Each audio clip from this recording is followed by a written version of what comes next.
Hi folks, welcome. Tuesday evening, 31st of December 2024, and we're on again. So we were on yesterday talking about property. Today we're talking about markets, and Damien is teed up, ready to come in. I'll just put the pre-show on for a moment or two, give people a chance to make their way in. I suspect that a higher proportion than normal will be watching this on replay. So if you are watching on replay, welcome. This was recorded literally on New Year's Eve, on the end of 2024, and as Phoenix has said in the chat, actually, congratulations, we made it through another year. Actually, at least we survived, and that's rather like I feel. Actually, it's been quite a year, a lot going on. So we're going to talk about the markets and review what happened, and also perhaps form some views about what might be happening in the year ahead. So that's pretty interesting. And the dogs, of course, are here. They've had their walk. So hopefully they'll be quiet over the next hour and a bit as we talk about the markets.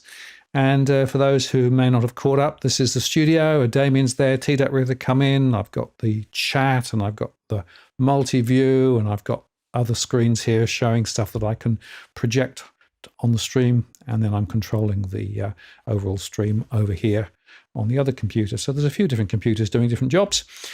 Hopefully it's all working, and I think I've ironed out most of the bugs now. We had a couple of interesting ones the other day, but managed to get them sorted out. The most hilarious one was that one of the dogs knocked a power socket out off the wall, and suddenly all of my recording stopped. But I think we fixed that now. Anyway, enough waffle from me. Let me take the pre-show off. I'm going to start the show. I'll be back in just a moment.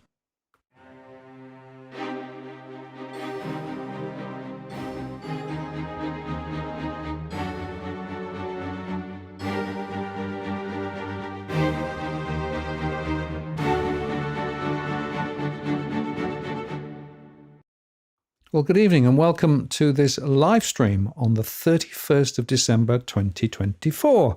It's Martin North here from Digital Finance Analytics. Great to have you on tonight.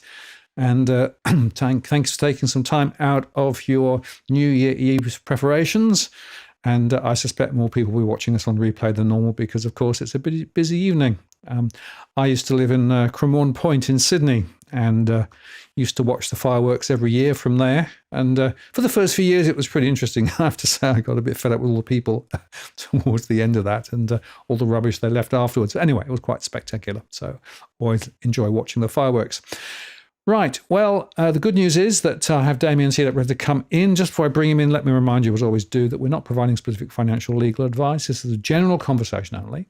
We do moderate the chat, but feel free to throw your questions and comments in. I've got some questions already there, so thanks for those. And there's plenty of time to ask more.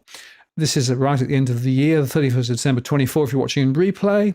And if you'd like to ask a question, if you use What the World, it gets into my queue, and that means I'm going to see it. And also, excuse me, and also, if you'd like to make a contribution to what we do around here, I've enabled Super Chat, or indeed get your question top of the list. We do this not for profit, but because we think there's a really important discussion to be had. But your support via Super Chat is absolutely appreciated, and it really makes a big difference to what we can do. So, with that done, let me bring Damien straight in. Damien, hello, welcome back. Happy New Year, Martin. Yeah, indeed. We're getting close, aren't we? You can smell 2025, as Phoenix said. We made it through 2024. What a year. I mean, all of the stupidity, all of the things that we saw, quite a lot of, things going on. And I guess I wanted to sort of get your thoughts on a couple of sort of immediate observations that I wanted to share. The first is just on this one. There was this wonderful meme showing how everybody is piling into the higher stock price, area, and almost nobody's looking at the lower stock prices, which I think was quite fascinating and tells you something about how the markets are behaving, possibly. So I'd be interested in your thoughts on that.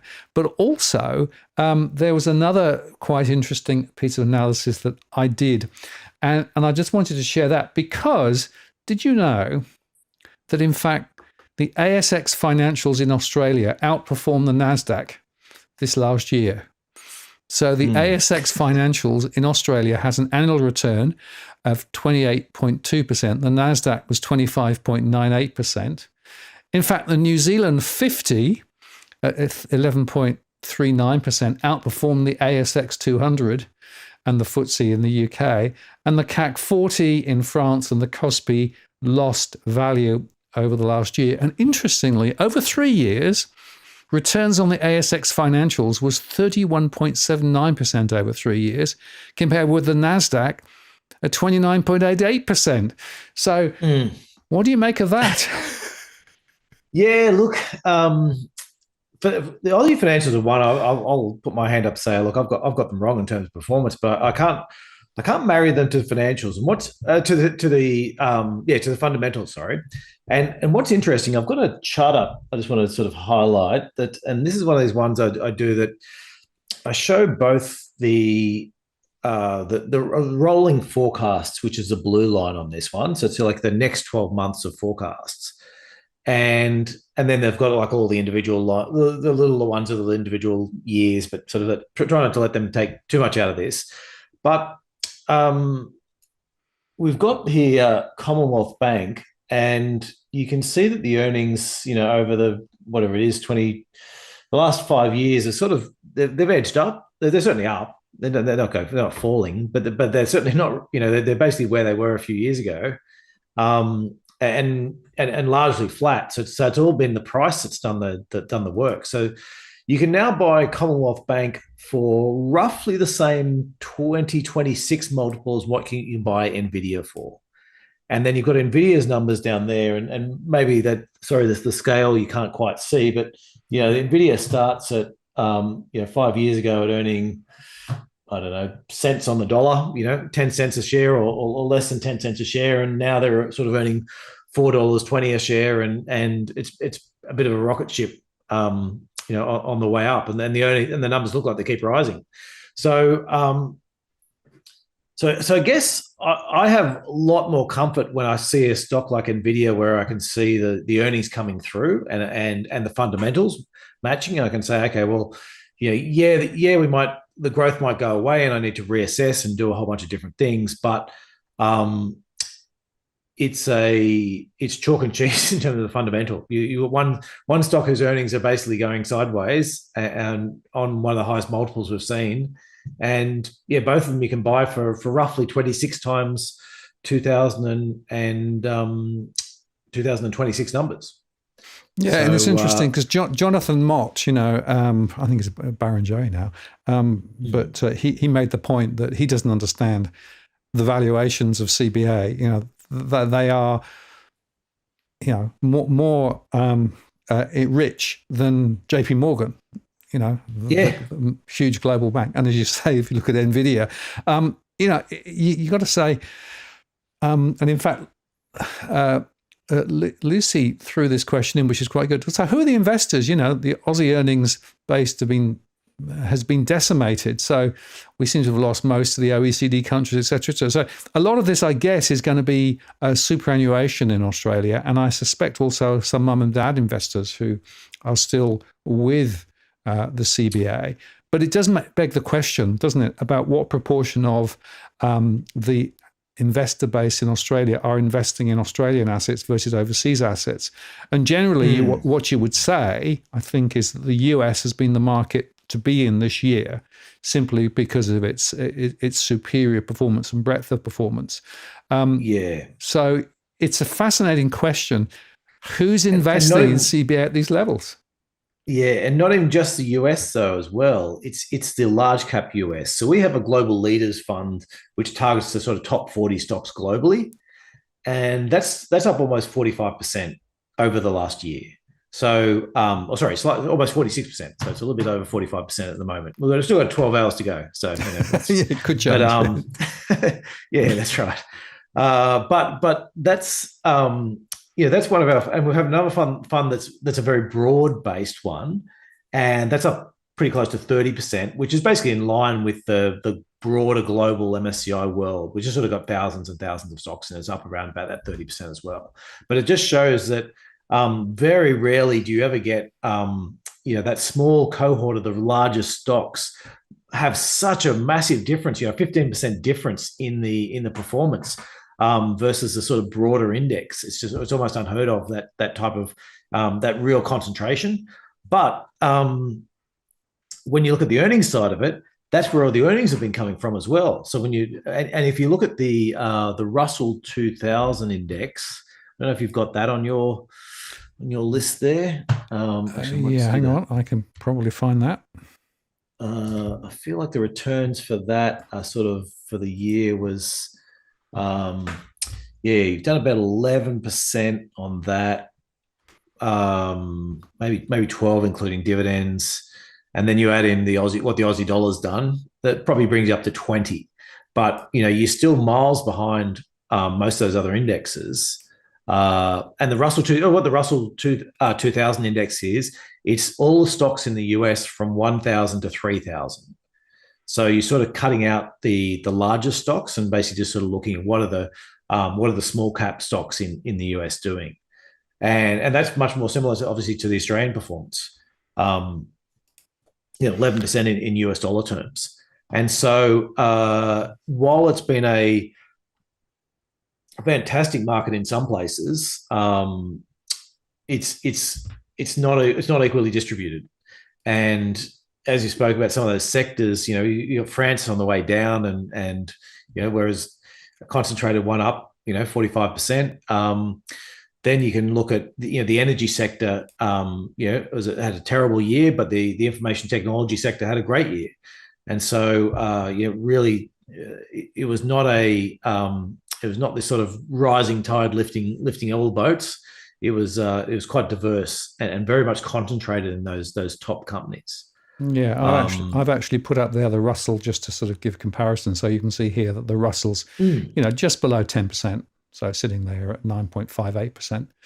And it showed, and of course, earlier in the year, the Russell was outperforming the top end of the market in the US at one stage, right? That was before Trump and everything. So there's a lot of externalities here in terms of driving some of those things. And I would also say, of course, that when you look at the NASDAQ, if you look at the NASDAQ index, not all stocks in the NASDAQ are ahead over the last year, right? No. So there are quite a few that are actually up dramatically, and there are others that are actually not up at all, in fact, well down. So indices themselves can be a bit deceptive too. Yeah, they talk about, often you hear about breadth, and the idea of breadth is it just everything going up, or is it only a select few? And this has very much been the case, that it's a select few that have really been pushing things in this case. Yeah.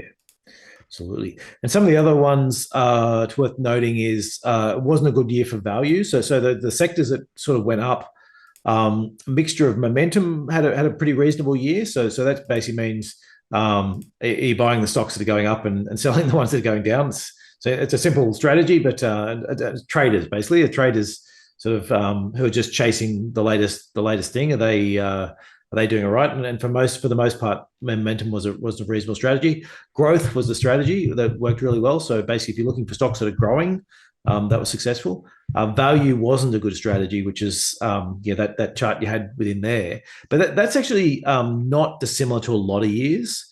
Value is sort of this interesting thing, and it depends on how you like to define it. A lot of people look at, say, a Warren Buffett and say he's a value investor. And he is to some extent, but nowhere near as much as what value would be given, because what he's doing is he's matching off sort of a mixture of quality and growth versus value, and that's what we try and do as well. We're sort of someone who tries to say, well, you don't just buy the cheapest stocks. So let's say if you're buying a car, for example, you don't just say, well, look, I've got some Russian or North Korean manufactured car that I can buy for particularly cheap, but it just doesn't go. You're like, well, yeah, okay, I don't want to buy that. And at the other end, you can go, well, I can spend $1 million on some sort of supercar, and that's great, but the speed limits, I live in the city and the speed limits, 50 or 60 kilometers. Having a $1 million supercar isn't really going to give me value for money either. And then so you're sort of trying to match that off and say, well, where does that fit for the quality versus value trade-off? And if you can buy, say, a high-end BMW at the same price as you can buy say a Chinese made sedan, you might say, oh, I'll take the BMW if I can get it for the same price. But then you start going, well, okay, well now if I'm going to pay $150,000 a year for that versus $20,000 a year, you're trying to make that trade off as to where the quality and where the value is, and I think that's to me that's very similar in stocks. And so it's not just about chasing value for no purpose. It's about saying, setting your line, you sort of your parameters up, and then trying to trade those off. And that's where the Commonwealth Bank sort of comes back to, is going, well, it just seems weird in that, it's a high quality bank. It's actually very high quality for a bank. It makes lots more money than better returns than you'd see in a lot of other banks around the world. But then the question is, how are they going to grow that over time? And at the moment, it's pricing in the same growth as what you're seeing in Nvidia. And absent some sort of calamity out there, I'm willing to bet Nvidia's earnings are going to grow, the next 2 years at a faster rate than Commonwealth Bank's earnings are going to grow. Well, of course, CBA benefits from it being one of the big four, and the big four are able to take much higher margins from their banking in Australia than pretty much anywhere around the world. In fact, the returns from banks in Australia, because of those high margins, even now, even though their margins are down a little bit, are still a lot higher. Interestingly, go on. Just before we get off those as well, and the other thing for the Aussie banks, I think, is that's priced in there somewhat is hey, we went through this Royal Commission, which was pretty damning in terms of the all the things that came out of that, and we haven't done half the things we said we're going to do in terms of implementation, and the public pressure is off now, and so the banks can get back to doing what they were doing, and wait for the next crisis to pop up, and then make some apologies and go on again. And so I think there's certainly a view out there that the Australian banks are closer to the regulators over here than most other countries, and most other countries want their banks to actually provide capital to other areas of the economy, so other areas of the economy can grow, whereas Australian politicians seem to be happy for banks to make some of the largest profits. Yeah, well, it comes back to what Lucy said about, who are the investors? Well, the fact is a lot of people are investing in the banks. Why? Because the banks are actually given the leg up by the government and government policy. And as the base of Australia narrows, the housing sector and the financial sector is bigger and bigger and bigger as a proportion of the total. Just on the NASDAQ, this is quite an interesting take. So this is actually some of the biggest. So Nvidia is right at the top there, 175%, I think, over the last year. And if you compare that with Netflix at 84%, and then Tesla and ARM Holdings, ARM, I'm not sure what that's there for the full year, but anyway, it's pretty big. Meta, Coinbase, Amazon, Alphabet, CrowdStrike. Interesting, CrowdStrike's up despite they wrecking the economy. Yeah, exactly. But then Apple, of course. But over on the other side, you've got PacWest, Bancorp, Intel. Intel, of course, fascinating to see the chip maker really struggling relative to some of its comparisons. Yeah. That's the AI problem. So I'll admit I was Intel fell far enough. Probably must have been last year that I had a bit of a dabble in Intel, and then I gave up. Earlier on this year, with a view that actually it does look like it's endemic. That's sort of set in terms of Intel. Maybe at some stage they'll get some sort of turnaround, but I think they've missed the boat on so many different parts. It's and there's talk now. Recently the CEOs were fired, and now they're talking about whether they break the whole thing up. It's fascinating when you think back, 20 odd years, how Cisco, then Intel, were ruling the roost, and then they. So the question is, will Nvidia go the same way? Interestingly, of course, if you look at the chips, you've got AMD there, who's also down, not quite as much. The Philly Semiconductor Index was positive, but not dramatically so, 20% relative to Nvidia over the year. And you've got a couple of other Applied Materials and a couple of others there who are actually drifting around. So even within the whole AI realm, not all of the tech stocks are actually catching the drift the same way. No, absolutely, and we do some breakdowns of indexes. So we've got so just to recap for anyone who hasn't listened to me before, we have this idea that you've got this nucleus of assets to sort of sit in the middle as your sort of core index, and then around that you sort of invest. You can invest around that, and we have lots of these things we call tilts, and we also have screens so you can sort of knock stuff in and take it out. And then when we run through and we say, oh, what were the best screens you could have put on, or what are the best tilts you could have put on over the last year?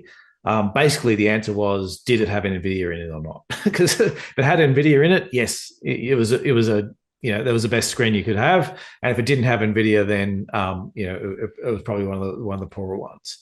But that one, look, that chart you had up there, to have a year where one of the largest stocks in the market had such a dramatic growth, is extremely rare, I guess, to have that.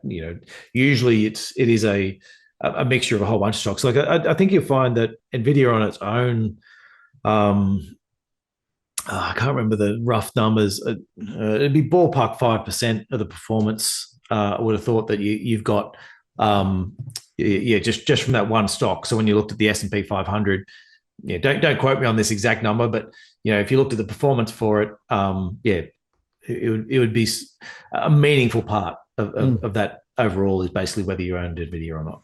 And there was a chart I think that I saw the other day saying that if you strip out the 5 or 6 big tech stocks from the index, then it's actually much, much, much lower. I mean, it's absolutely distorted by those small number of very large cap stocks with very high valuations. And of course, well, and having said that, the valuations are not that extreme. Like that sounds like so when let's use the tech boom as an example. So when you're going through this tech boom back in 2000, there was a lot of stocks trading on sort of 100 times price to earnings ratios or more. So you're basically saying if they're earning $1, they're valued at $100. And the average for the market is more like about 20, somewhere between 15 and 20 is probably lower. 17, so call it 17 is your longer term average. But quite often, it'll be at 20 times. And so all these ones are 100 times. Whereas most of these stocks we're talking about now are trading at sort of 27. Well, take NVIDIA is trading at, I think, 33 times next year and 27 times or 26 times the year after. They're not sort of so far out of the realm of valuations that you look at them and say, oh, that looks crazy. Maybe Tesla might be one example of where you look at the valuation and it's very hard to, I think it's probably valued at twice every other car company on the planet put together. But X that, most of those have got valuations that are, reasonable given how much they've been growing, and the growth that's forecast into the stock. And so, and I guess I just keep coming back to that. NVIDIA as the example. While they're up 150% over the last year, just trying to draw roughly in my head, their earnings would be up 120%, maybe 130% as well in that same time. So as long as you're seeing the earnings, it's less concerning. And so it's it's more when the earnings stops. But I guess your point on that Intel was that these guys, they make their factories and they cost them whatever it is, $20 billion and to do it, and they're obsolete in 5 years, and you got to make the new factories. And so it's a high cost game, and if you're not still on that bleeding edge, nobody cares anymore. Nobody cares that Intel might have had the best processors 5 years ago. They're like, well, if they're not as good today, I'm not buying them. There's not the same brand loyalty. Whereas I think you find in other industries, you'll get a relatively long tail of brand loyalty that might last a decade or more, where people are like, I always buy XYZ because I buy this car because my last car was fine and all that type of stuff. And then if car companies start, if they become unreliable and they start putting out lemons, most cars last for 10, 15 years. You're only affecting sort of a very small portion of your customer base. And so it takes a while for that to filter through. whereas that's just not the case in semiconductors. It's a nasty industry. Yes. And the technology shifts underneath them. And of course, there are other competitors who also create the dies and the chips. And it's a margin game, and the margin, of course, gets compressed quite quickly. The R&D costs are dramatically high as well.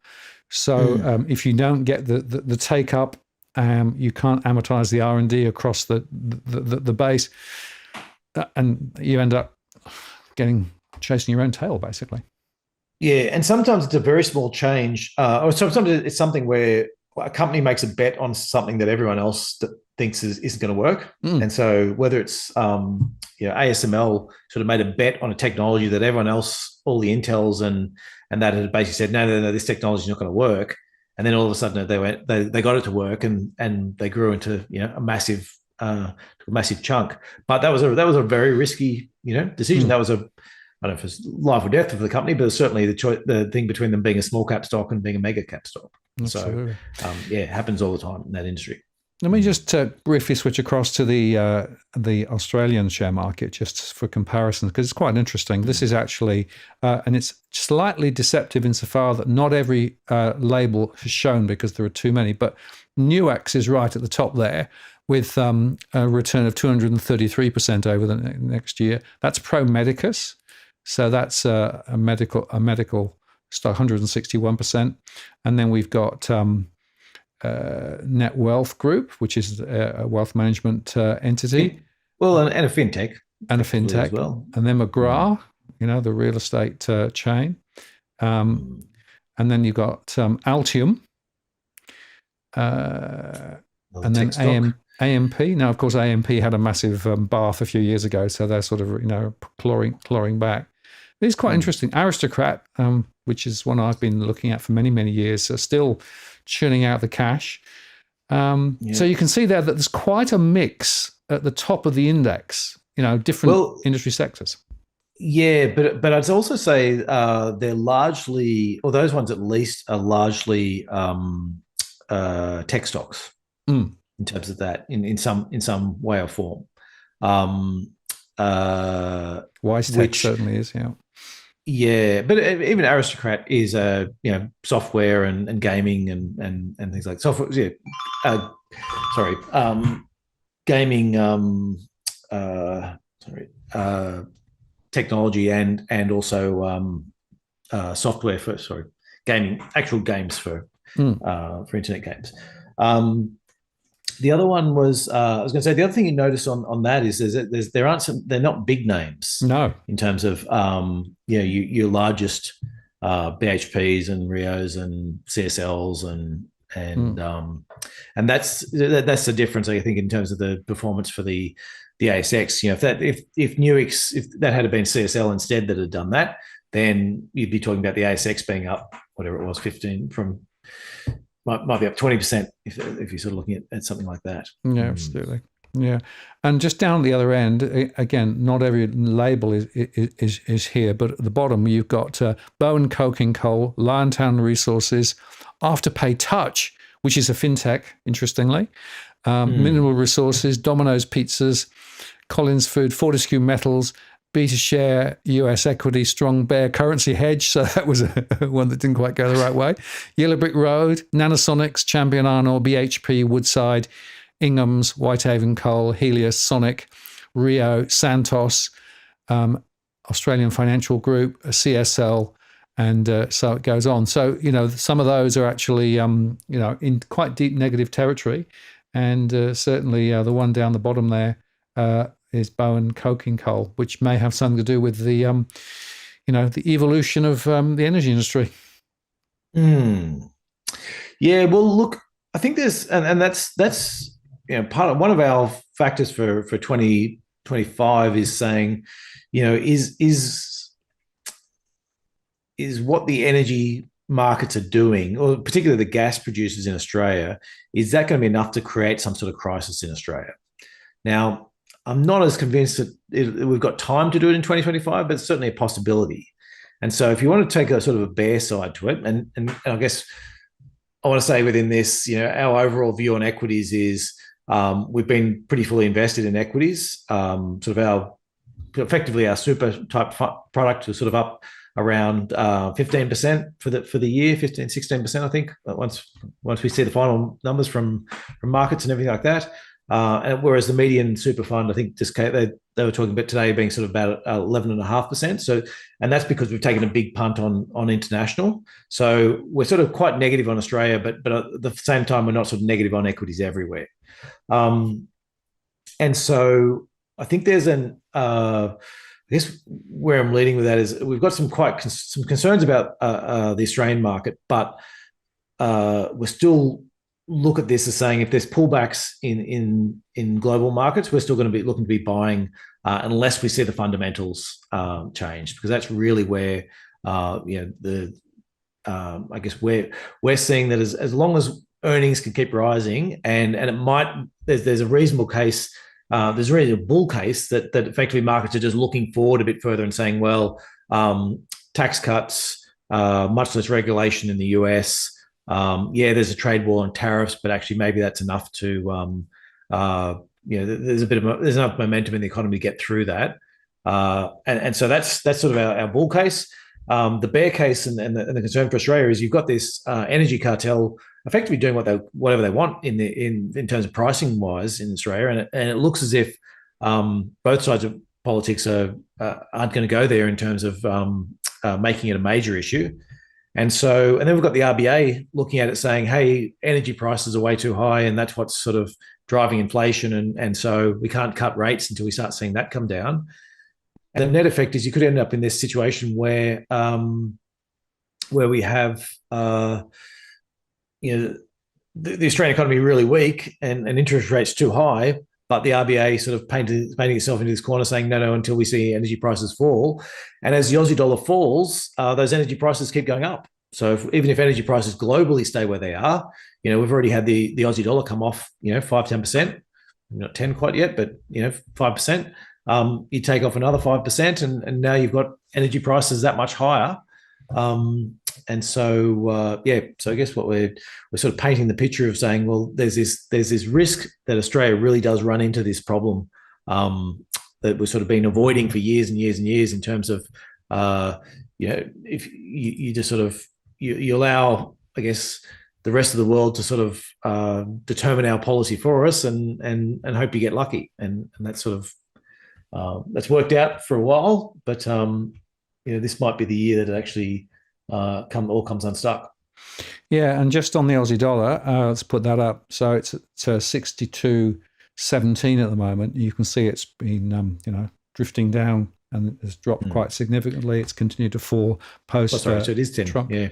So that's a significant factor. Now, of course, that has positives and negatives. It might mean that we get more tourists coming to Australia because it's cheaper for them. Well, on the other hand, it's more difficult the other way around, and has a significant impact with regards to imports and exports. Yeah, and so and that's his. I guess for the RBA, they seem to be a little bit more hung up on energy prices and I guess a little bit more positive on wages than I would have thought.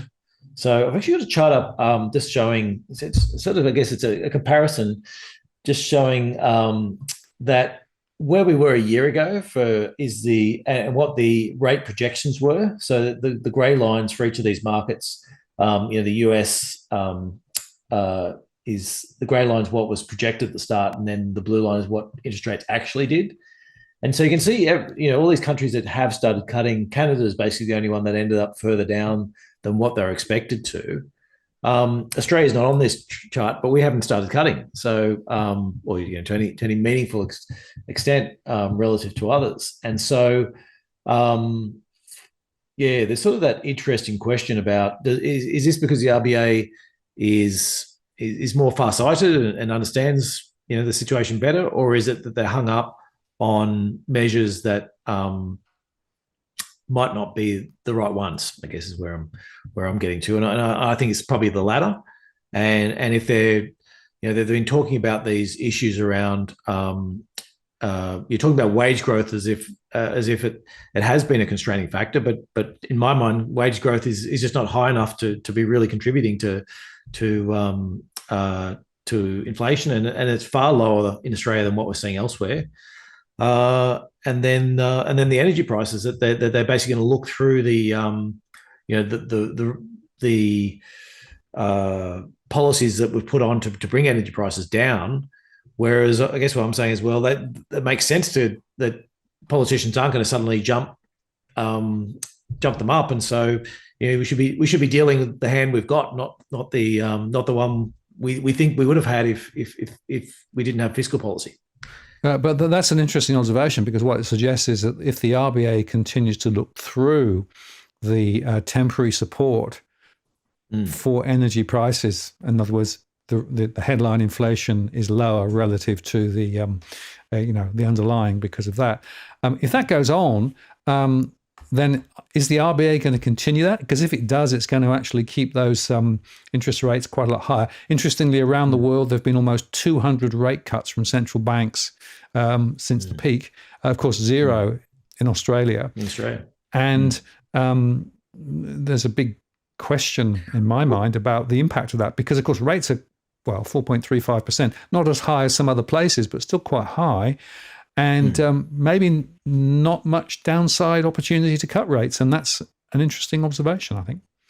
Yeah. So the question is, if you saw another 5-10% come off the Aussie dollar, then energy prices are another 5%, 10% higher in Australian dollar terms. And so, yeah, I don't know. I'm not. I can't say I understand their logic. Like, it sort of feels as if, to me, they've decided not to cut. And they might lose the opportunity, and they might paint themselves into a corner where falling Aussie dollar is basically keeping inflation a little bit higher than, because imported goods then get a little bit higher, and so you sort of end up in that in an unenviable spot in terms of that. But that's also sort of comes back to some of that stuff we were talking about around productivity as well. Yes, this is a good time to. Oh, we're good to get into that. And of course, I don't know whether you saw John Kehoe's latest in the AFR. It was there a couple of days ago. Again, throwing rocks at the lack of productivity growth, the fact that 20 years of bad policy is now coming home to roost, and basically posing the question: is 2025 going to be the year when effectively we finally go off the rails? Yeah. Well, so I wanted to dig a little bit into this productivity. So I've got the chart up just showing where Australia's sitting at the bottom of the league table. That's over a year, but you can do it over multiple periods, because there's a couple of countries. I think Japan, for example, if you do it over 3 or 5 years, they actually look a lot better. So so 1 year is not always the right measure, but in this case, you're getting the same answer doing it 1 year or doing it by longer periods. As Australia sitting right down the end. And so some of the factors that's worth just sort of thinking about when you go into this is that if you look at public demand, and this sort of factors in, this is a chart from Westpac, but it factors in a few other things as well, like where governments are buying services and goods, as well as sort of direct government spending. But we're at sort of this record high, and it's just been this rocket ship for the last 8 years or so, 8 to 10 years, of where we're sitting at this massive amount of public spending. And then when you dig in and say, okay, well, what is that? What does productivity look like if you sort of broke it out between the non-market sector, which is effectively governments, and the market sector? Is you go, well, the market sector has actually been pretty good in terms of productivity. It has, hasn't been perfect, but way better than what we're seeing in the non-market sector, and so effectively it's this mix of saying we're getting more and more of the sector that's the least productive, that's sort of making up the Australian economy. And then we jump into some of these charts. We've shown a few times on here. This is all from Jared Minak, puts out a few of these ones, but just showing that, if you look over the last 70 or 80 years, the net investment sort of percentage of GDP you used to see in Australia was sort of 10%.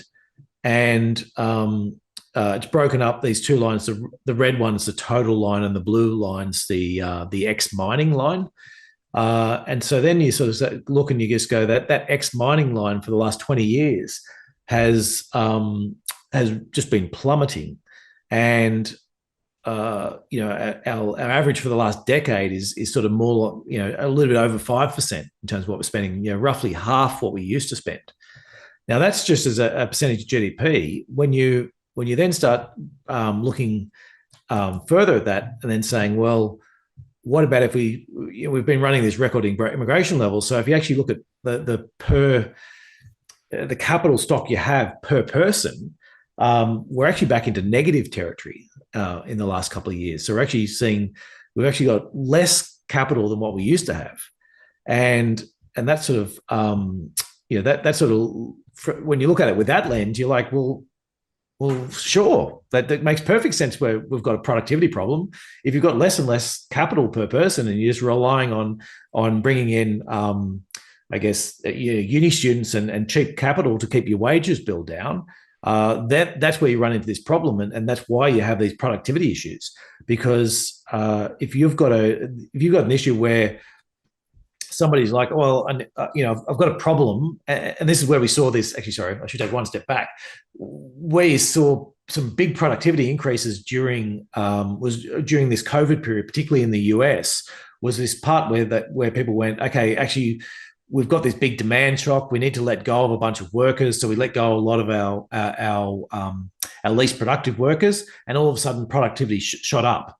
And then it was this idea about, okay, we've actually now got less people, but we've got all these new tools and ways people can work from home. And actually, there's different things we can do. And in other countries, they're talking about a bit of a productivity boom, particularly the US, in terms of saying, well, a lot of this is coming because we didn't have enough workers, and so we needed to find new ways to do things.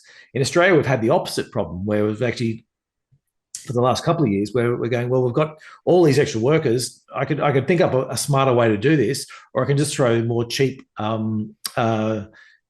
cheap new immigrants or cheap students, new graduates at the problem, and I'll end up with the same result. And so it's that part about saying, it's incentives matter. If you don't, if you give companies access to cheap workers, and keep wages low, then they will absolutely use cheap workers and the cheap wages. If they have to keep paying people more, then they'll find other smarter ways to do things. And I think that's where we're left for Australia, is that the productivity is a factor of the policy decisions we're making. Yeah, and of course, high migration, a lot of people coming into the country. A lot of those people coming into the country going into some of those sectors, healthcare, for example, and ancillary sectors.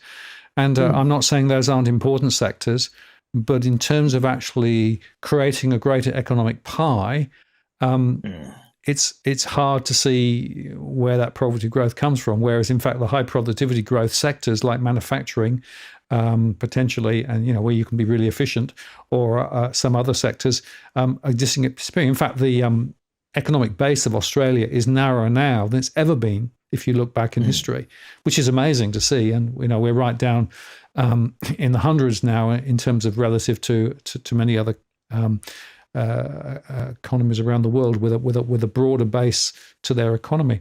So yeah.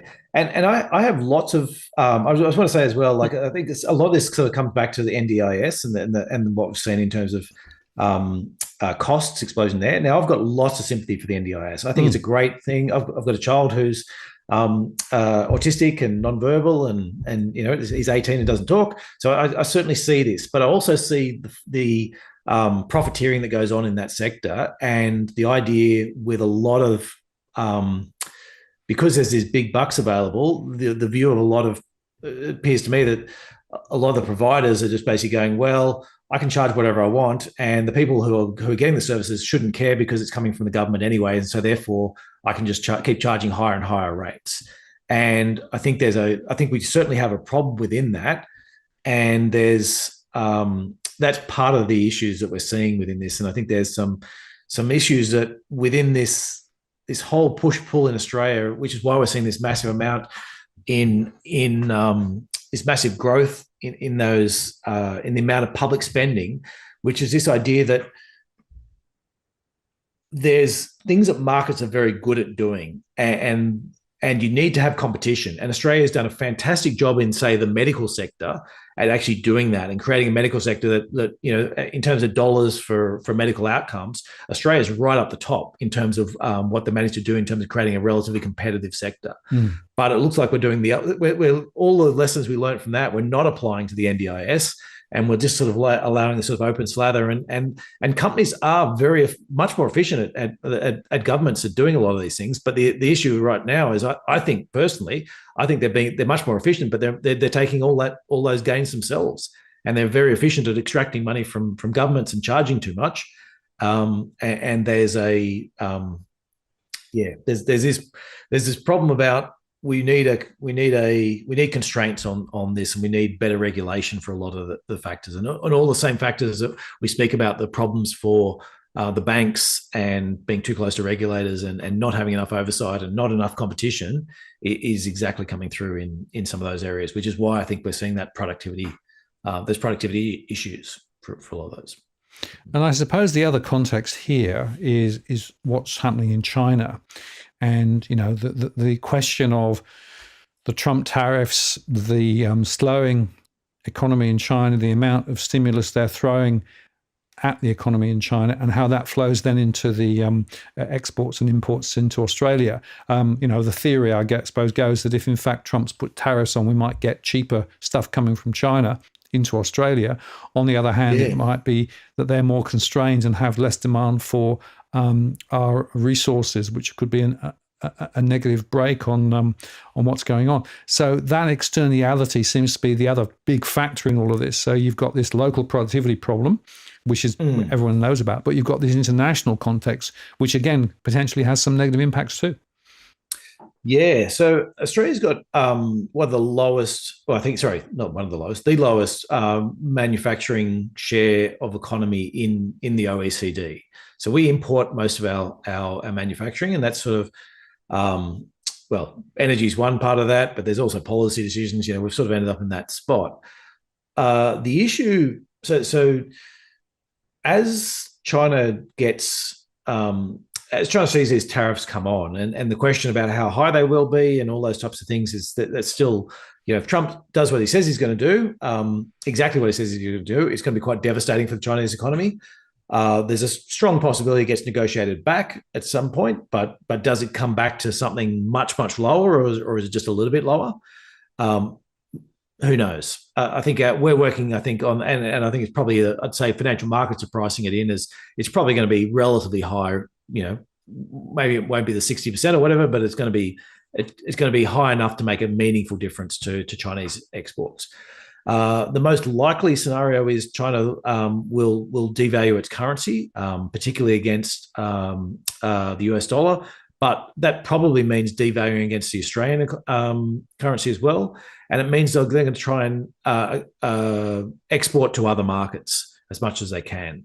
And so that probably means a wave of sort of deflationary goods coming from China into Australia. And one of the areas, as you said, that one of the areas I do think is going to be most affected is this iron ore price. And I've just got a chart up of I don't know, 100 and something years, 120, 130 years of real iron ore prices. So it is adjusted for inflation. And so we're sort of around about the $100 level at the moment. And I've got these sort of 2 time series going back, and you can see that, $30 to $50 is sort of the more typical range for this for the iron ore price. And look, most companies at $50 US are still making money on their iron ore and still making sort of returns on it. And iron ore is it is a metal that's very widely distributed around the world. And so the question is, have we become used to these prices as the Chinese property boom went through, of having $100 to $200 iron ore prices, and now we think that's the normal price, or will we revert back to those lower prices? And in my view, we're reverting back to those lower prices, and I do think 2025 will be one of the years where we see some meaningful regression back to that sort of $50 sort of long-term price. And part of the reason, part of the evidence I think I put out there is that the number of new projects that are coming on is still really high. So commodity companies and resource companies still look at this metal and say, look, if the price is $100, I'm willing to do heaps of different projects to bring it on. And so you will see, there's an interesting article out the other day in the AFR with somebody who was saying Simandou is not going to be the Pilbara killer because it's only bringing on 75 million tons and we're actually going to bring on way more than that in Australia. Plus Brazil's going to bring on all this extra stuff. And it's like, well, just a minute, that's not saying that we've got this big new source of iron ore, but it's not going to be a big issue because we've also got massive expansions in Australia and Brazil is just sort of showing that those expansions are going to keep going until the price does come down to a more reasonable level, and that's going to hit the Australian budget pretty hard because and we're already seeing coal prices and everything come off. And so, we're still doing lots of exports of LNG, but actually we hardly charge any royalties and any tax on that anyway. And so, our real benefits come from iron ore and coal, and there is a strong probability, in my view, that we see further deterioration in those prices. And And MyEFO's forecasts were for lower iron ore prices. Now they've forecast those in the past and they haven't come to fruition, and that's created a bit of a hollow log for them. But if in fact their estimates are closer to the mark this time, then the income generated to Australia from those iron ore exports looks to fall. Yeah, and that was, it was one of those.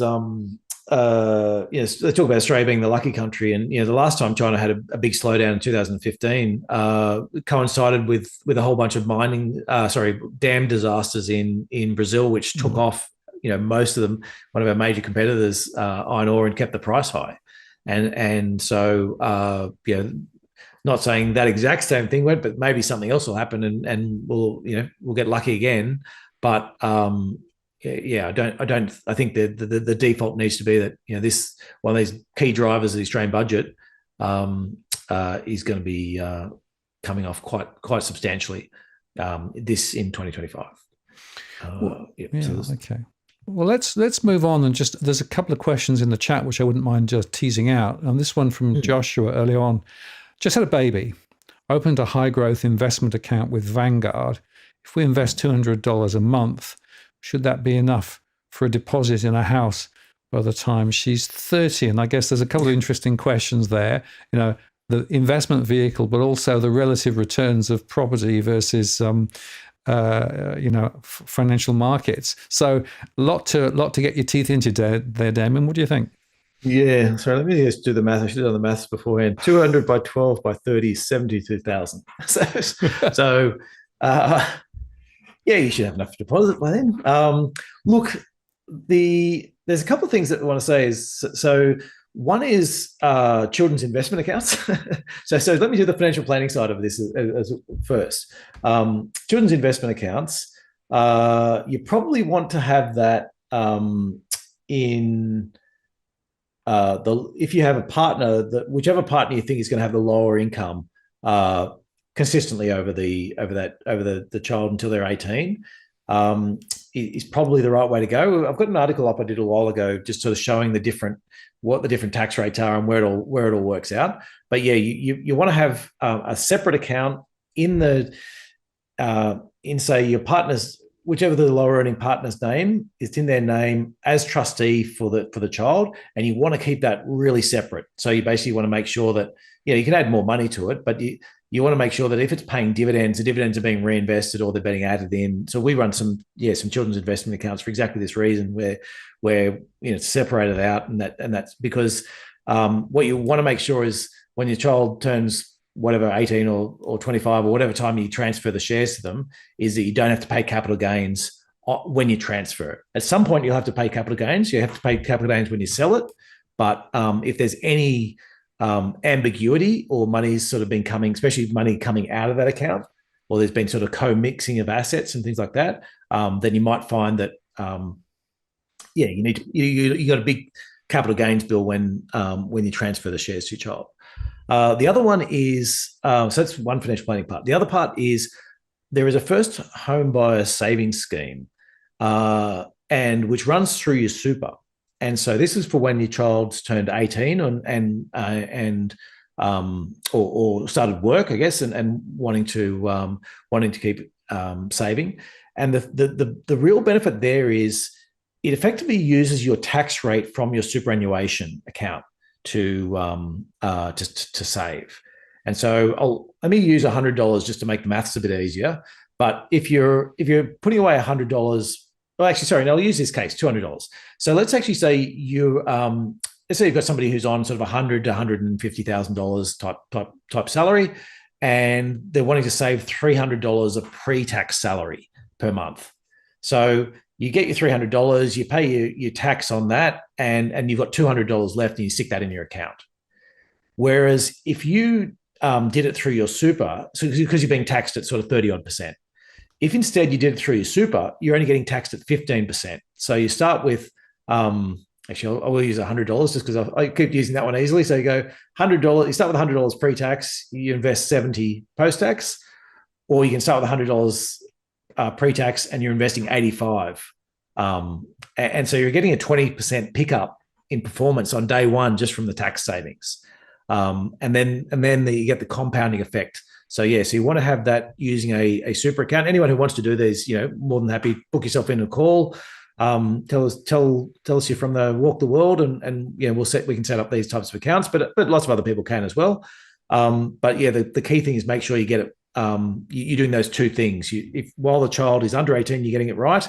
And while the child, once they're over 18, you're doing it through a super, because both of those will make it much more tax effective and get you a lot closer. You could end up, as I said, you can be 20% up, on a tax basis on day one. So that'll certainly help you in terms of those. What was the other factors? And then now in terms of returns, in terms of markets. So, global leaders up 46% is not a typical year. I think you should be factoring 6 to 9%, I think is the right so pick the middle of that range. 7.5% is a reasonable expectation for stock markets from a year-to-year basis. Now, where does that come from? Well, I think that's the most important thing you need to consider with these, is that that tends to come from dividends of 3 to 5% you get out of dividends, and then you get earnings growth on top of that. And so if earnings growth is another 5%, and this is the types of numbers you get, over a longer term, and that 5%, actually, I'll break it down one step even further. You're getting, say, 3 or 4% dividend yield. You're getting 2% inflation and 3% real growth, and that sort of ends up, that types of return. So that's why you're getting that return over a longer term time period. Within property, then it's a different issue within property. If you're, the big picture view is you have a depreciating asset, which is your actual house sitting on top of an appreciating asset, which is the land value. And if you have the same regulatory situation that we do at the moment, and you keep trying to constrain land, then you could see some pretty good, decent growth in those land values. But don't discount the fact that property, the actual property itself, there's some big costs to it that often get hidden behind a lot of this. You see people who talk about saying, "Yeah, I bought this house for $600,000, I sold it for $800,000, and I made myself this." Notionally, it looks like you made yourself this $200,000 profit, and then you take off all the stamp duties and agents' fees and all that type of stuff, and then the fact that you did $100,000 worth of renos, or new kitchens or carpets or all these other factors, and actually it ends up being zero, and the interest you've paid and things like that. And so often the house price indexes will just capture that 600,000 to 800,000. That's a 25% increase. Happy days. Whereas they might be missing all those other costs that were embedded within that. And so, I think at least when you look at a stock market index, it's not like, oh, I've missed, when you see it's up 10%, I know it is up, pretty close to 10%. There's a bit of tax issues either way, but that's largely the return. There's no actual extra hiddens. When you see a property index up 10%, you're like, I don't know, is it really up 10%? Is it not? Is it down? But you've got, change in composition. Have you factored in all these other things? So, yeah. And this is interesting. If you look at some of the longer term comparison tables between stock market investments, investing in gold, investing in property, et cetera, they actually come out relatively close over the long term, but actually market investments tend to be slightly higher.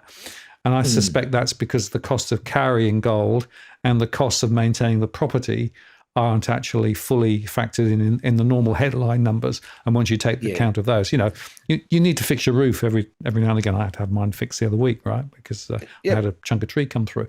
So all of those things, need to be sort of factored in too. I also think the other point, Damien, is we've had a significant run up in property prices thanks to policy over the last 20 to 30 years, high migration, the deregulation of the financial system, negative gearing, other tax breaks, all of those things. And as a result of that, property prices have accelerated in terms of growth quite a lot higher than the longer term trends as well. So the question is, are we going to get the same amount of acceleration in property prices over the next 20 to 30 years? And if we did, that would put housing affordability from the impossible to stupid, in my view. So I suspect that we're not going to find that because there's a finite limit on what proportion of an income people can actually afford to pay to be able to actually buy a property. Yeah. And if you talk about some of the really long-term stuff, I've seen ones that talk about the median prices. Median prices have increased, from whatever, over 100 years, they've increased by 10% per annum or something like that. And you go, yeah, but 100 years ago, I was getting a 2-bedroom miners cottage, whatever, in an inner city suburb, and now I've got a 4-bedroom McMansion. Yeah. How did that happen? Like, what magically went? I got a 10% return. It just all of a sudden, I turned one house into another house. It was like, no, somebody had to knock it down and spend money and build it, and that's never captured in, or not. Yeah, not capturing all of those indexes. Absolutely. Now, there's another question that's come in the chat, and it's one that's sort of adjacent to some of the things that you want to talk about generally, and that's to do with the Bitcoin ETF situation, because, of course, 2024 was the year that we found spot Bitcoin ETFs really started to take off, and we've had quite a lot of investment flowing in. And in fact, we had a series of questions. Let me just put this one up. This is from Down Under Drover. ETFs are becoming what's happening now. We had the early miners and whales. Are they selling or are they buying? And to what extent has there been a pump and dump because of the ETFs? And more importantly, to my mind, and this is the thing that I think people may not understand, I don't think necessarily some of these ETFs have to hold Bitcoin themselves. They can do it synthetically as well in some cases. So does that change the story of Bitcoin? And Phoenix actually then threw the question, were you going to add Bitcoin into your portfolios for clients? And then Down Under came back and said, is Bitcoin and its ETF mainstream adoption rather than the crypto wallet holders? And that's the question, is Bitcoin out there, outlanguished now? Is it mainstream? And just for those who've not caught up, the latest Bitcoin price is sitting there at around at 94,000. So went over the 100,000. We've come back. So there's a few interesting threads there, and your choice as to what extent you want to touch them. Let me start with what I'm doing on it.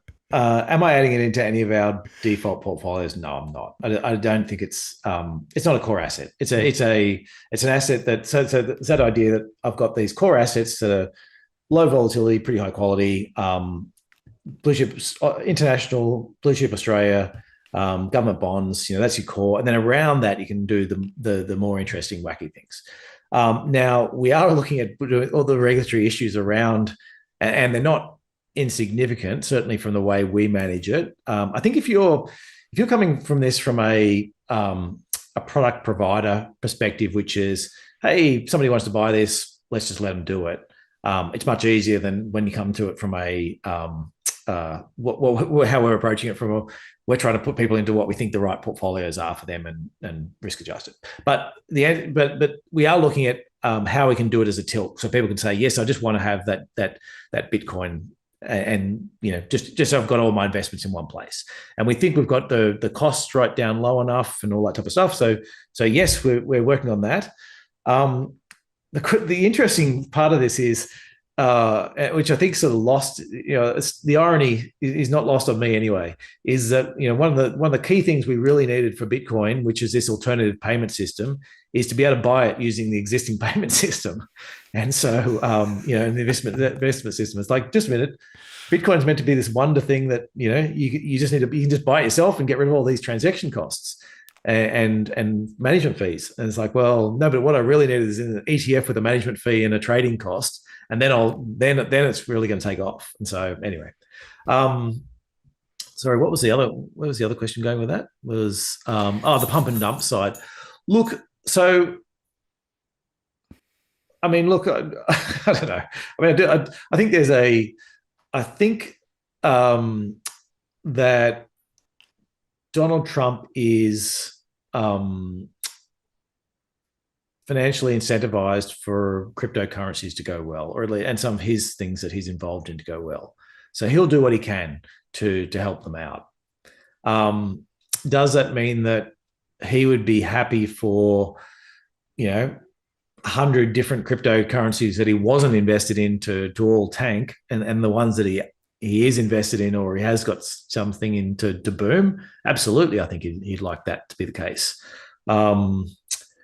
Would he care if, or is he happy just for the rising tide to lift all boats? Maybe as long as his ones do well. So it's sort of a bit. There's some idiosyncratic things within that. My longer term view on these is that it's private money, and that governments don't really like citizens to have private money, and they'll do what they can to. And Bitcoin doesn't have an army at the moment. If you lose your Bitcoin, it's very hard to. It's much harder to then turn around to a government and say, "Hey, there's this private money that I had that you guys have no say over. Can you come in and protect it for me? Can you come and protect the value for me and make sure that I get my money back?" Whereas you're like saying, "Well, it's private money, it's yours. If you wanted us to protect the money, put it in one of our banks and put it with our currencies." So I do think over the longer term, that's the case. Could you? I think you need to be able to look at these and say that is that coming back to that irony statement I was saying, is that you need to be able to look at them and say people can put these into their portfolio without having to go through the existing financing system. Then it's actually proof that it's successful. But at the moment, it's not. It's almost proof that it's not working, that you have to buy it through an ETF. Well, it's almost that it's become mainstream and it's become playing now the financial system game, just like other financial assets. So in a way, the very essence of what Bitcoin was attempting to be, which is to be outside the financial system, has proved to be not necessarily where it's ended up, or at least where it currently is. Where it goes next, of course, is an interesting question. Actually, I've got a Bitcoin pundit on next week, Adam Stokes, to chat about where Bitcoin might be going. But today, the point I would make is that you're right. If you want to actually do this, you've got to play within the financial system to get access to the Bitcoin via the ETF. So, so you don't have to, but that's what's been driving this. Yeah, well, that's right. And guess what? They clip the tickets on the way through, right? Yeah, absolutely. And that's the thing people need to understand about ETFs generally, is that financial players make money through those transactions.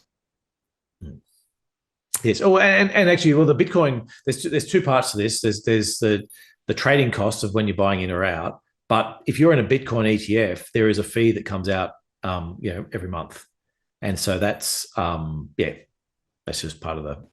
But in a way, that's insurance. So the fees sort of be, I feel like maybe 0.2 to 0.4 is sort of like maybe 0.2 to 0.5%. Yeah, is sort of the typical range of that. So it's not terrible, and it's a bit of insurance, I suppose, that you don't lose your key in your wallet, and it's all that type of stuff. Is saying, well, somebody else is managing it for me, and is it going to get stolen? Well, hopefully Vanguard or State Street or whoever's running the ETF doesn't have it all stolen, or at least has enough insurance that they're covered for that stuff. So yeah, so from that perspective, maybe it's a a small enough cost to pay. But let's keep coming back to, well, just a minute. Why am I buying it if I don't think it's going to work? In which case you're saying, well, I'm buying it really because I think other people want to buy it. And that's effectively, I think the way it's being looked at now is just a high beta version of the market. So when the market's rising, as we've seen over the last couple of months since Trump was elected, then it's going to rise by more. And when the market falls, it's most likely going to fall by more. And that's an interesting context for thinking about, the idea of Bitcoin becoming one of the assets underpinning the US economy, right? So there are people arguing that maybe some of the US assets should be in Bitcoin rather than not. And Peter Schiff the other week saying, "You've got to be kidding! You're going to be putting, a cornerstone of the US economy into Bitcoin? Well, it could go up, but it could go down." Exactly. Let's sell some US gold and put it into the Bitcoin. Put it in Bitcoin. Well, and I think though, if Trump had all his way, he'd certainly be. There'd be a Trump coin that he'd be advocating that X% of US assets get held in that. But and as Phoenix says, there's no fees for self-custody, but we're not talking about self-custody here. We're talking about ETFs, right? And by definition, somebody else is looking after it for you. So interesting, isn't it? Okay, well, we're coming towards the end of the show, but I just wanted to get your sort of take on 2025. So I think we've already concluded this is going to be a relatively uncertain year. We've got the new Trump environment. We've got questions about the Australian economy coming out. We've got some questions about China. Obviously, there are conflicts that are going on in the Middle East and in and around Ukraine at the moment, which is another concern too.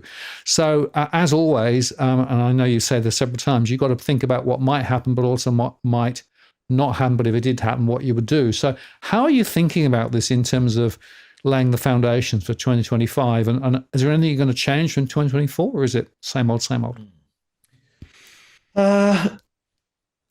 There's a lot more uncertainty coming into 2025 than what we saw in 2024. So we knew sort of roughly what the policy positions were for most of the governments.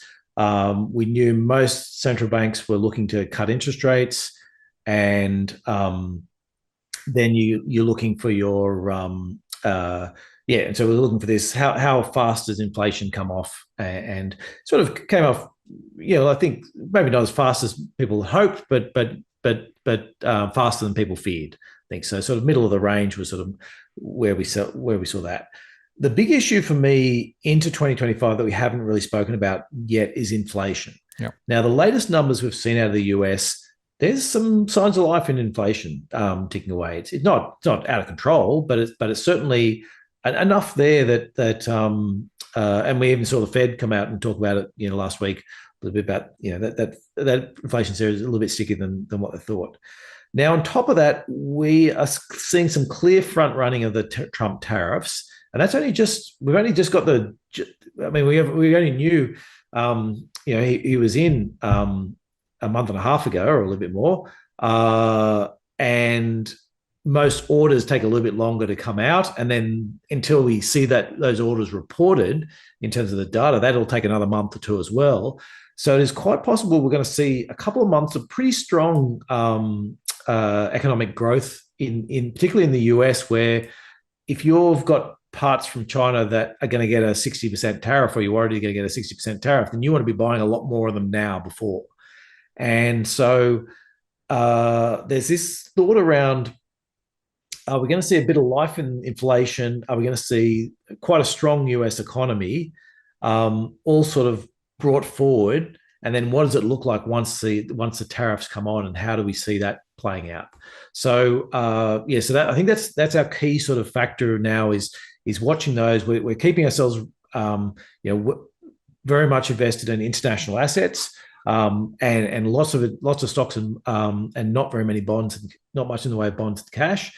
But we're then looking for those that turning point. Is that a big enough turning point for to start seeing markets fall? Because the fundamentals, very much still look really good in Australia. And while we ran through all that productivity stuff and there was gnashing about why is productivity so bad in Australia, in the US they're having the opposite. They're sort of talking about, well, why is productivity so good? What are the factors that are doing it? And I do think there's a number of industrial policies that Biden put in that were quite good in terms of Inflation Reduction Acts, and they will be. There's lots of growth that'll come through from that, and that'll tail into the Trump's whatever Trump policies Trump puts on are going to take a year or more to filter through to the economy. So the first little while, we're just basically going to be seeing that same economy. So so this turning point about when the tariffs come on, do we see a drop off in growth is key for us. Trying to work out whether that means what do central banks do? Are they looking through that, or are they basically saying no, the economy is growing great, let's hold rates higher than what we might have otherwise done.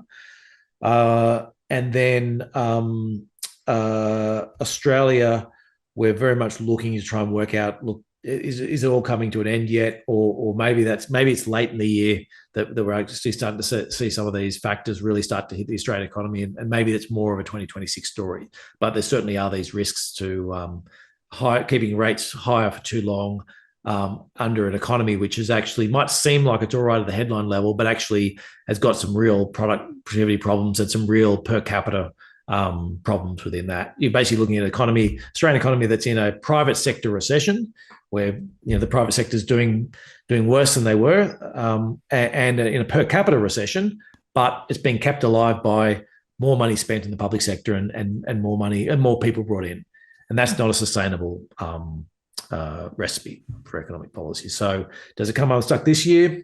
Maybe. We're certainly keeping an eye on it and think it might, but it seems more like a late 2025 and into 2026 story. So the timing of those are the key things for us. And the third thing that we're very focused on is company earnings. They're being pretty good, and if they turn, that's where we'll start getting wanting to lighten up on our stock market positions, because markets are expensive. But if you look at markets now and they're at the sort of 90th percentile, say 90th to 95th percentile in terms of how expensive they are, so very expensive. But if you then add on some Trump tax cuts and easing in regulations and some extra profitability you typically get from those types of factors. So you add another, say, 10% for tax cuts and a little bit more for these other gains, is that you can get back, it brings the market back to the 70th to 75th percentile of expensiveness. And at that level, it's like, well, we've got an economy that's slowing. Rate cuts are still factoring in. Growth's still pretty good. Would I pay the 75th percentile for an economy in that state? Yeah, I probably would. You've got to pay it. You pay that much in good times, and then when you're starting to hit bad times, you want to be winding it back. And so, but that's the way we're treating it. Is we really do want to see those signs of fundamental downturns before we start abandoning markets. Having said that, there's quite possibly a pullback at some point. We've had a great run up into the new year. Wouldn't be surprised to see a 5, maybe even 10% pullback in markets, just to bring some of the heat out of it. Mm. And just a quick thought: Europe, of course, seems to be struggling more than Australia at the moment. We've got political uncertainty in France. We've got political instability in Germany. We've got the ECB cutting rates faster than almost everywhere else at the moment, trying to stop the economy falling over. And the manufacturing sector in those countries potentially are going to be exposed to the tariffs as well. So it doesn't look to me as though... I'll add a few more on top of that. Is one of the biggest employers in the whole of Europe is the car sector, which is being outcompeted by China. Yep. And then if tariffs come onto China and China devalues its currency even more, and they don't put as many tariffs in Europe on China, then there's lots of other things that could go wrong there. So and so Europe doesn't look like a particularly attractive sector of the market. We've touched on China already. So presumably from an asset allocation perspective, the US is still the best dirty ship. But in terms of large cap companies, when you look at large cap companies on a global basis, most of them are multinationals. So, and if you look at Australia, ex the banks, when you start looking CSL, um, uh, your complete major bank, your BHPs and Rios and all those guys. They're not really Australian companies. They're global companies, operations in multiple places. And that, I guess what we're looking for is, are there companies that are listed in Europe that are actually quite exposed to the US in terms of their operations, and so you can pick them up more cheaply. And so yes, that's largely the case in terms of the US being the cleanest dirty shirt, but it doesn't mean that means, okay, I'm only going to look at stocks that are listed in the US. I'm not going to look at stocks listed anywhere else. No. And even still, there are stocks listed in the US that hardly have any operations in the US and have got a lot of their operations overseas. And so, it is important to sort of dig into the fundamentals of the company you're looking at and where it's actually exposed. And so my last question, Damien, is that there are more and more people saying, well, just buy the index, she'll be right. What's your perspective in terms of buying the index versus the more analytical approach where you're looking for value and picking stocks and all those sorts of things? Because actually the costs sometimes are lower just to buy the index. Yeah, absolutely. And then so it's a question about performance and I guess risks within those. There are, when the indexes do well is when large cap stocks do well. So, and that's this, and we've seen one of those years exactly this last 12 months where large cap stocks went well. And so if you're buying the index, you did really well. Where it'll start is where you start to see differentiation is when that doesn't happen. So we offer both. And so that idea, that core asset is either some of our portfolios we're running, or you can just buy the index portfolios. But what we do is we buy all the individual stocks for you, one, to get rid of that extra layer of fees. But secondly, it then lets you customize. If you said, yep, give me the index, but I don't want any coal stocks, it's fine. We can knock those out. Or give me the index, but I actually want extra cybersecurity, or I want extra, AI or whatever within it. You can then sort of add just a little bit more of those stocks. So I do think there's, I think they get overplayed. I think some of these index ones, and especially you're going to see a bunch of articles now that'll come out and say, hey, you no longer need an active manager because look, all these index funds did great in 2024. And it's not that they did great. It's not so much that they did great relative to active managers, but large cap stocks did really well. And so when large cap stocks do well, most indexes look really, most of the passive portfolios look really good. And then you see the same stories where I think this will be one of those years where you probably see a bunch of ESG ones as well, where it's like, hey, ESG portfolios, you can, not only do they outperform the index, but they're also ethically minded and all that. Isn't that great? And it's like, well, mostly that's just, what did the energy sector do? If the energy sector had a bad year, then most of these ESG funds don't have energy, and so they outperform, and then vice versa in the years where energy does well, they underperform. And so I think you can try and read too much into those, into the 1 year performance of whether one of them outperformed or underperformed versus others. But I mean, typically you would pay within our portfolios, you pay about 0.3 to 0.4% more to get active investment rather than passive. That's probably, we're probably a little bit lower. Like, so there's a lot of other ones that you might pay 1 or 2% more. And I think once you're starting to pay that 1 or 2% more, that's starting to get to quite hard for managers to make that much outperformance on a consistent basis over a long period of time. And the other thing you do find, well, when you dig into those studies, and they basically go, I know there's one, Spiva in particular, that keeps coming out. There's an S&P one that keeps coming out and saying, hey, active managers are hopeless. You should be invested in passive managers. And you sort of, you look, my big picture of looking at the market, though, is saying, okay, somebody's got to be outperforming for everyone that's underperforming. And Spiva seems to be saying that, well, retail investors are underperforming and active managers are underperforming. And so the only ones outperforming are index managers. And like, well, index managers are by definition the average minus their fee. Who's this magical person who's making all the other end? But I think when you dig in closer, in my view, what you're getting is, active managers tend to make more money than the passive over the longer term. Retail investors end up losing over the longer term. It's about 2%, and most of it's bad timing in terms of buying too much at the top and selling at the bottom. But the problem with active managers is they then extract most of those benefits in fees. And so if you're getting, they might do 1% better, but if they're charging 1%, then actually you end up back at zero. So it's that big question about what really paying attention to how much the fees are within those products, because active managers they're good at making sure that their own nests are feathered, and that they'll they get paid for the outperformance they're doing. And so you just want to make sure that they're not taking all those gains. Absolutely. Well, Damien, I want to say thank you very much for sharing your thoughts tonight on New Year's Eve. And I want to wish you very, very good wishes for 2025, and of course also all the viewers watching this as well. And we really appreciate your insights. They are really, really helpful, I think, for people trying to work out what to do. And just to underscore, of course, that the World Funds and Nucleus Wealth, that those facilities and tools are available for people. There's links and things you can follow through on.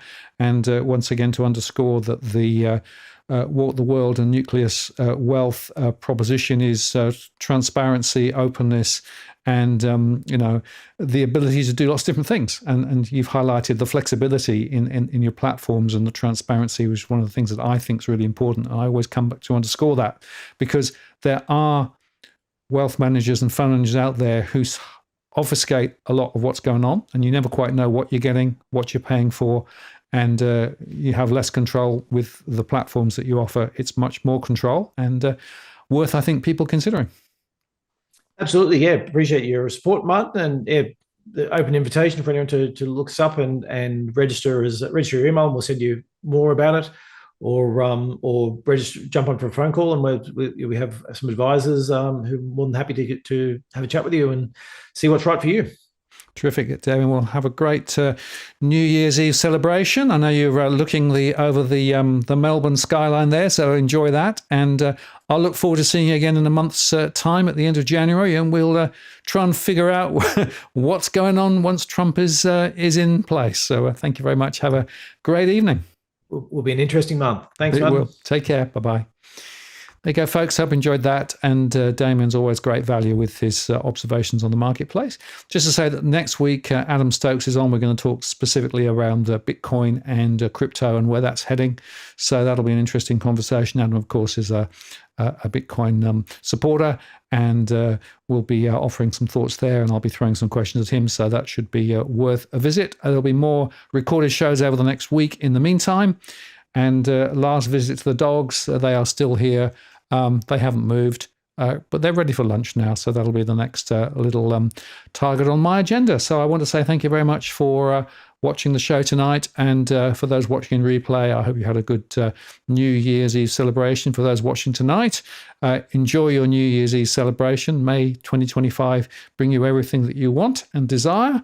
And let's hope we have a peaceful, more prosperous world rather than a more destroyed world, which is, I fear, partly on the horizon, but hopefully it can be avoided. So I wish season's greetings and best wishes for 2025. This is Martin North from Digital Finance Analytics signing off. We'll see you next time. Take care.